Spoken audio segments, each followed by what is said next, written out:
Live Trading Pre-Market Day Trading Show.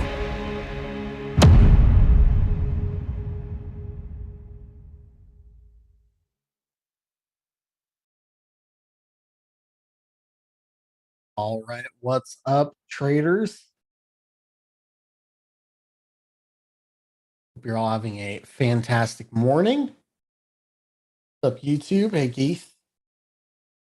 Morning, Tanya. Morning, Tony. Good morning, Eric.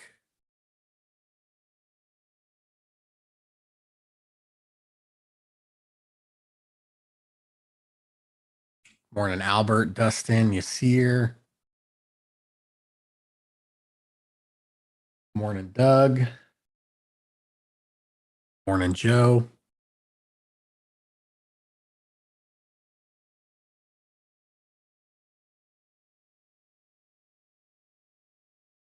All right. So let's see. Okay, good morning, Pat. Good morning, Ernesto. So CPI, I was out after Monday of last week. Got the Rona, unfortunately. Right after the swing trade room, it hit me. So Thursday, Friday, I was feeling better, and then we were supposed to go camping, but unfortunately, up in the mountains of Idaho, there was some crazy weather, and I didn't really feel like camping in the rain. And then there was a little bit of snow, so I had to cancel the camping trip and got the shift back from Dan's. Dan, thank you. So I didn't trade very much last week. Like I was really tired when I was going through the old COVID. So I didn't see a whole lot going on over here. And then Friday, I felt better, and that CPI number came out in the morning, and it was just wow. I mean, everybody expected CPI to regulate a little bit, come down, and it actually went up to the highest level that it's been to. So a complete flip flop there from CPI. And then, as you can see, we've just gotten hammered. Close there. 3 days, SPY was down about 10%. And then you got PPI this morning, came in a little light, which is actually a good thing. So I don't think we're going to do a whole lot today. I don't think we're going to get crushed again. We might actually rally a little bit, but you have some open retest gaps in here that are going to retest and fill at some point. But I think today is probably going to be a little more of a calm day after such big moves. So if you were intraday, if you were shorting, I mean, there was definitely money to be made shorting things. Pretty easy. Like Tesla, just the easiest shorts the last few days. I mean, look at this Friday. Look at that gap. Friday, that was an easy short. Yesterday, there's definitely money to be made there. Actually made a little bit of money bullish yesterday on Apple. Right over here. And got trailed out pretty aggressively. Because this was pretty choppy, and then it finally broke a little bit. Crypto just absolutely, I mean, just wrecked. All the longer term support taken out. Trying to bounce a little bit. It's probably going to retest and fail. I definitely think 19,000 is going to come into play. And if that doesn't hold, I mean, probably like 13 or 14.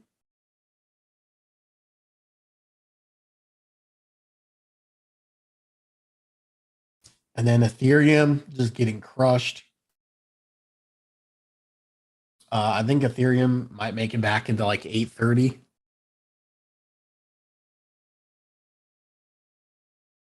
From there, pretty much everything else, like you better really know what you're buying. 99% of these things are just zeros.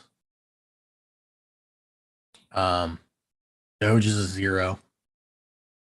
Yeah, people are gonna find out about the nothingness trade,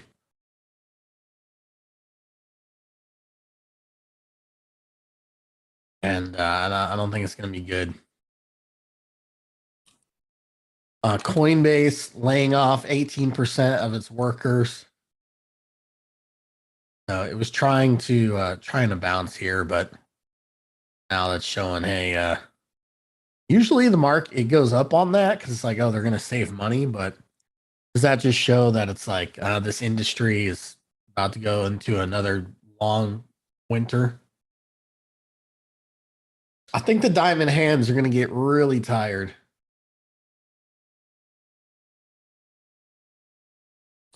Haley, PPI came in a little bit light, which is actually good. So that's the producer's price index. Well, the increase came in a little bit less. Usually that had been running hotter, which then it's like a lagging indicator for inflation. Ron, what's up, man? Long time no see.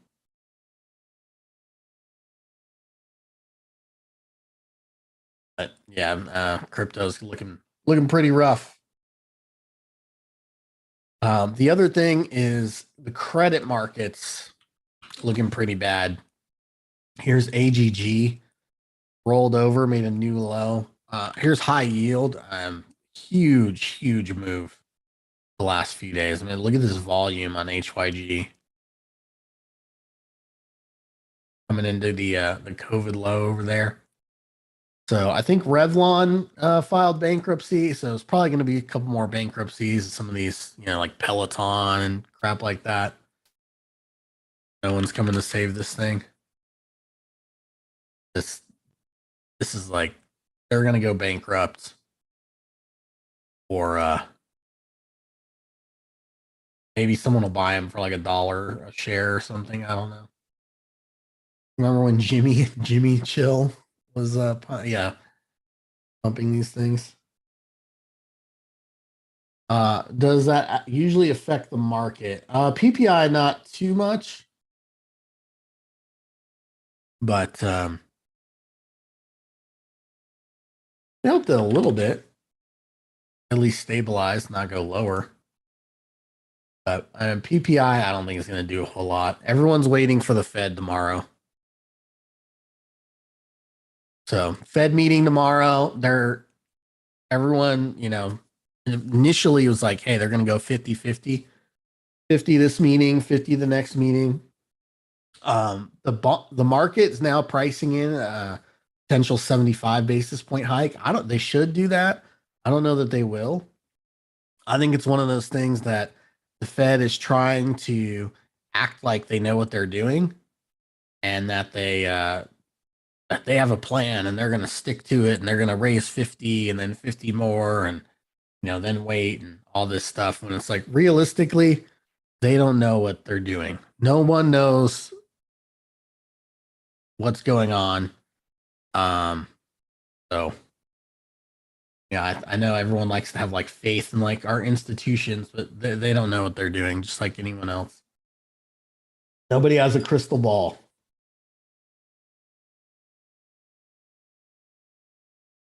It's like the Wizard of Oz. Everyone thinks like, oh, behind the curtain, there's like this mastermind. No, they're just trying to do the best that they can. But yeah, I mean, even Pelosi is down now on her leaps that she bought. Dell. I don't know if it fills the entire gap, but it probably fills some of it. Um, hopefully y'all bought the dip in energies. That was like probably a pretty good dip to buy. If you're buying dips on one thing, it should be energy. What's up, Ron? Ron, we missed Doomsday. That was Friday. Doomsday was definitely Friday. A little bit of a hangover yesterday, but yeah, Friday was like, oh, and everyone panicking with that CPI.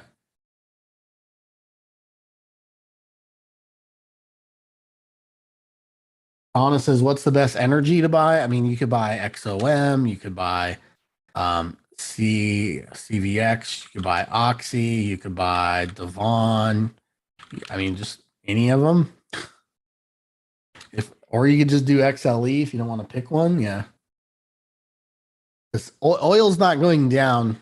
I hope people realize like the energy policy has been completely bungled the last few years, and now with Russian oil being taken pretty much off the market, unless you're like China or India, they're buying at massive discounts.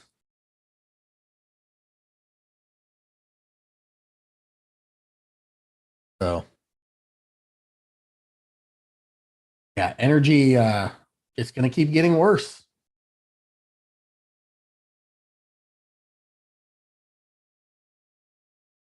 Oh yeah, it's not slash on here. NG. Here's Nat Gas. Nat Gas has just continued to ramp up as well, especially like in the European um ET. I do have some ET MLP.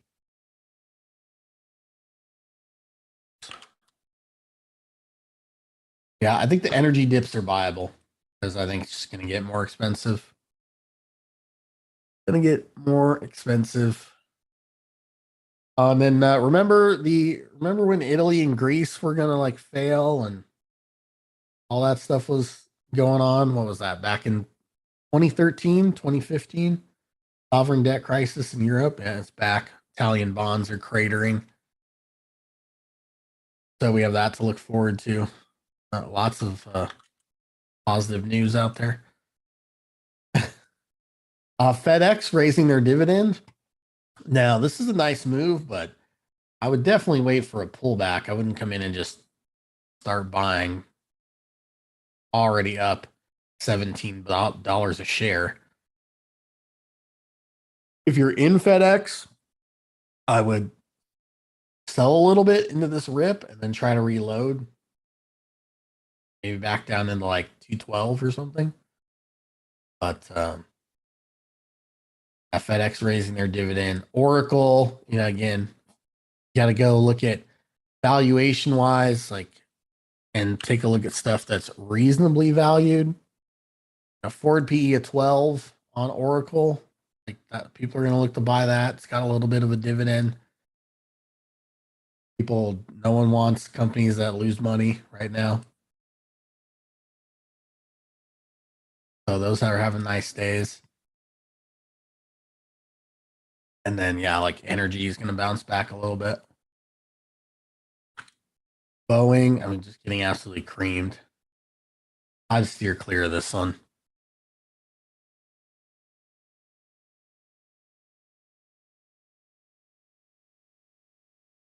NLY. No idea what this is. NRZ. These things look like they're getting crushed. Could Boeing hit COVID lows? I mean, it's getting pretty close.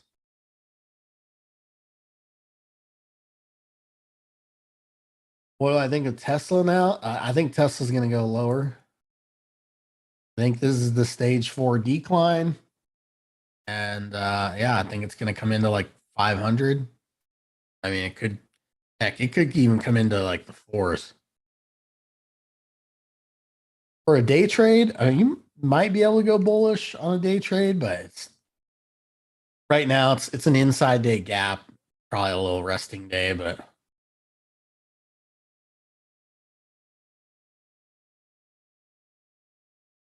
it could get there by next week, or it could take until like they're gonna miss deliveries on the next earnings. So I just don't know how the market's gonna react to that. Is it anticipating it so much that's like we're gonna bottom out before we get to earnings, or is that gonna be one of those things? There's no valuation support. No value buyers are coming in to buy Tesla at like 50 PE or 100 or whatever it's still at. 87.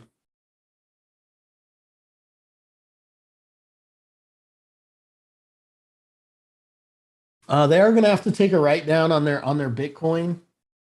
I don't think that that's going to do like too much though. I think the main thing is like China. Shanghai's pretty much the one plant that they make money on, and then it's been plagued by shutdowns and everything else. And then valuation matters. And then you got Elon wrapped up with Twitter and all that drama. The split's not going to do anything for it. It's yeah, the easy money has been made on Tesla. Even if it even if it bounces, look at all the bag holders. It's one thing over here and even some of this in here, but and now you just have so much overhead supply. There's so many people that just want their money back. It's not going to do this again. It's going to take a very very long time for it to do that again.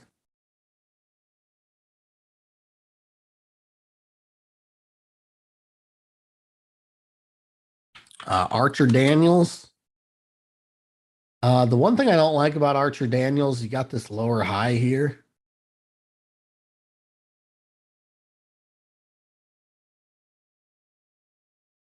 So this is at kind of a critical level. I wouldn't be playing this one as aggressively.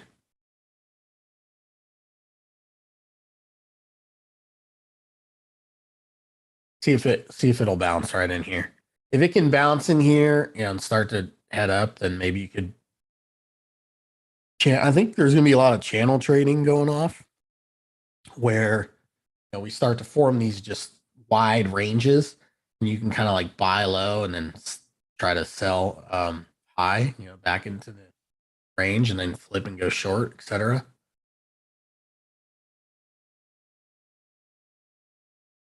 Because now on SPY, we're once again, back to where like we were over here, where we're probably closer to a bottom than to a top.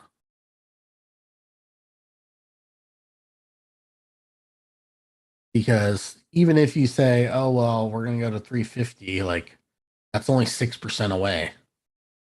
So once we rally back over here, we're getting into an area where a lot of us thought, oh, maybe we'll get to 420, 423, 424, like some of this stuff. We got pretty close. Right here was what, 417. Well, now we're all the way back down. We're actually below this low. So it's like again, we're now probably closer to a bottom than to a top again. So if you were short, I think you covered pretty much all your shorts yesterday.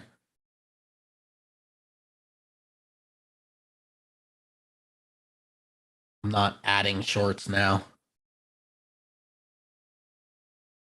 Yesterday was probably a good day to sell some premium, actually.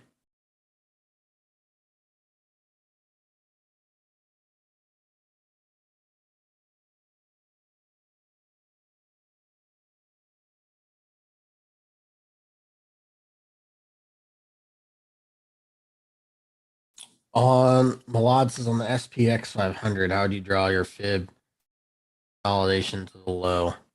Talking about this consolidation? I wouldn't use a fib on this spot at all, actually. And it kind of depends on what I'm looking for. Am I looking for targets? If I'm looking for targets, I would probably draw one like this. Fib extension.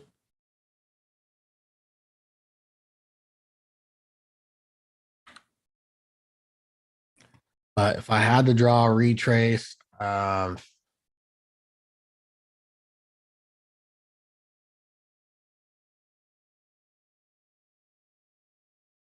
something like that. I had to draw, if I was a retrace. I mean, this gap is definitely going to fill, and this one will probably fill too in the next like month.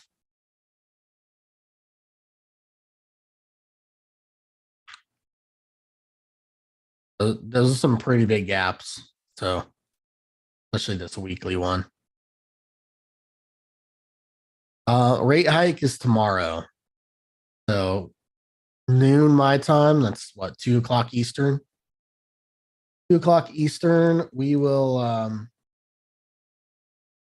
get the announcement, and then at 2:30 to 12:30 my time is when they do the press conference.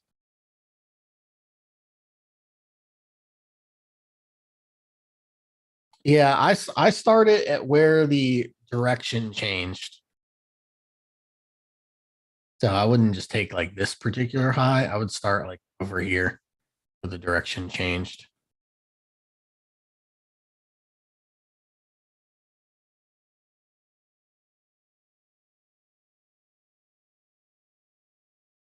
The other thing, I heard mortgage rates were over 6% after yesterday. Word on the street, that comes from the stock market, right?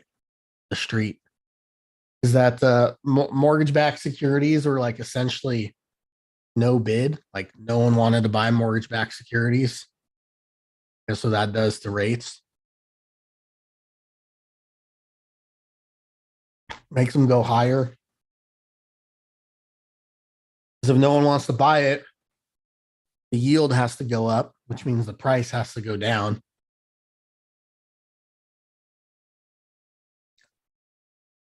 I think that's going to be good for housing.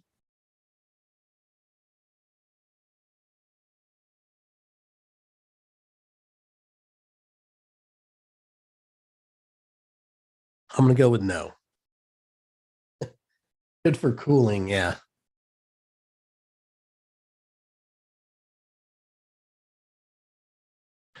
Here's the 10-year. Yeah, 10-year just ripping.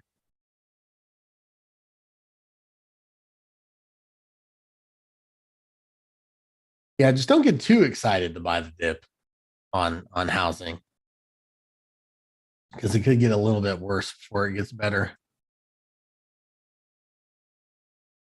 And I just don't think you want to lock yourself in some of these higher rates.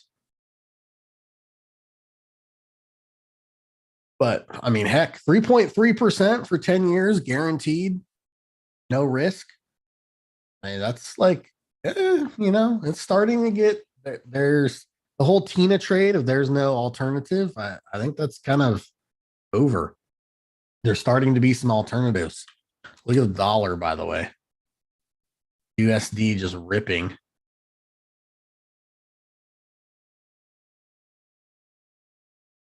Yeah, Yates says if we drop 20%, we're just back to where we were a year ago, but with higher rates. Yeah. Hopefully can refinance. Because then you also have to take a look at if rates come down,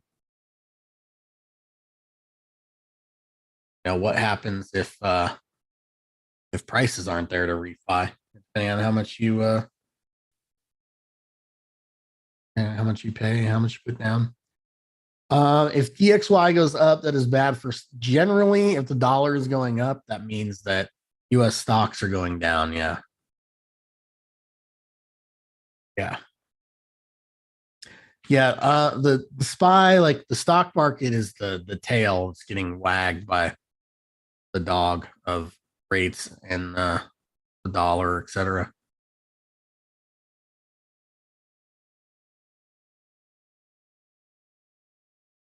If you're traveling Europe, though, it's pretty good for you because your exchange rate's pretty solid.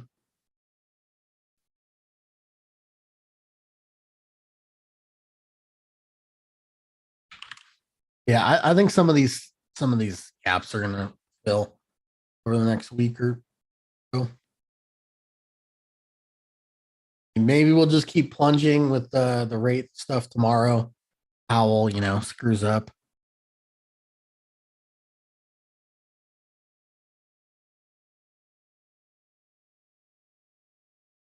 And these open gaps are pretty brutal. Petra, you're on host and panelist, so he can't see your message there.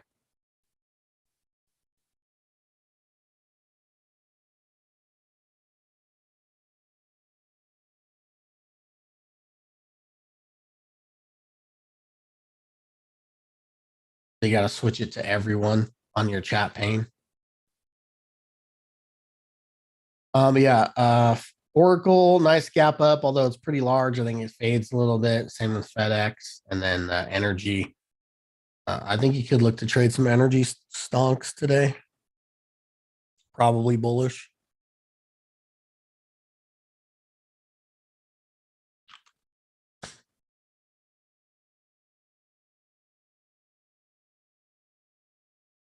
So another energy here. They'll kind of all do the same thing. Is Amazon on our list now, by the way? Did that change while I was out? Well, it got removed. Roblox. I don't even know anyone's been trading this thing. Apple? Weird.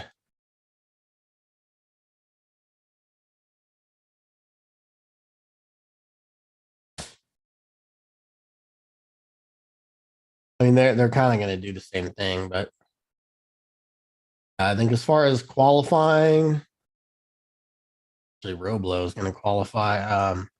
Otherwise, Apple and Amazon do qualify.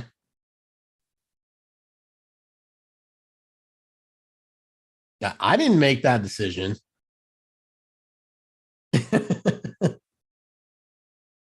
Steven says, as soon as you think you know the guy, he takes away Apple, but they're gapping above their open from yesterday. Like Apple actually looks better.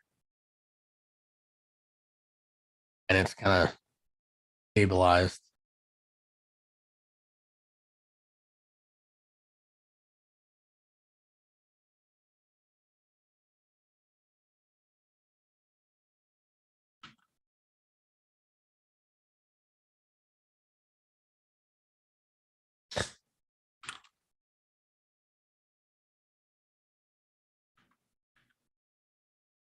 Yeah, XOM looks a little better.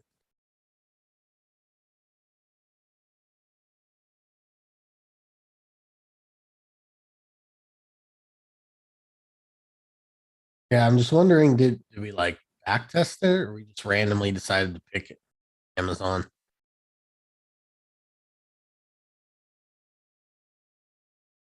YOLO. Now all these things just reversed a little bit pre-market there. So I could go either way. But again, I'm not like going to be fiending for a trade at the open because yesterday was a huge day, right? So the likelihood that we have another huge day is probably pretty small. And look at that. The SPY was down 4.28% at the low. Yeah, we could just have a little inside day today. Yep. All right, YouTube. Thanks for hanging out. Good luck out there. If the market's too crazy for you, don't feel like you have to trade. Your job as a trader is to only put your money at risk when you have a discernible edge. Don't have that, then yeah, there's nothing wrong with not trading.